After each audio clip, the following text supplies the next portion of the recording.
5 ওয়াক্ত সালাত আদায় করে, রাসূল সাল্লাল্লাহু আলাইহি ওয়াসাল্লামের সুন্নাহ ফলো করে, এরকম ম্যাক্সিমাম ইয়ং জেনারেশনকেই আমি দেখেছি তাদেরকে গুম করে রাখা হয়েছে একটাই কারণে, শুধুমাত্র আল্লাহ রাসূলের সুন্নাহকে মেনে চলার কারণে।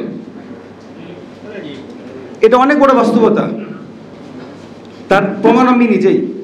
শুধুমাত্র আমি কলেজের স্টুডেন্ট, কলেজে লেখাপড়া করার সত্ত্বেও আমি জুব্বা পাগড়ি দাড়ি রাখার কারণে আমাকে দীর্ঘদিন গুম করে রাখা হয়েছে, 2 হাতে হ্যান্ডকাপ দিয়ে জানলার সাথে ঝুলিয়ে রাখা হয়েছে, এমনকি আমাকে সালাত আদায় করতে দেওয়া হয় নাই। অপরাধ কি?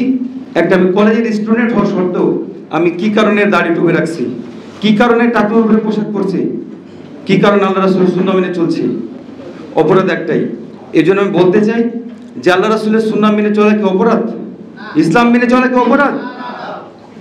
অতএব যারা এই যুবকদেরকে ইসলামের পথ থেকে দূরে সরিয়ে রাখতে যাচ্ছে, আমরা তাদেরকে বলতে চাই যে সামনে ইসলামের বিজয় হচ্ছে সুনিশ্চিত ইনশাআল্লাহ।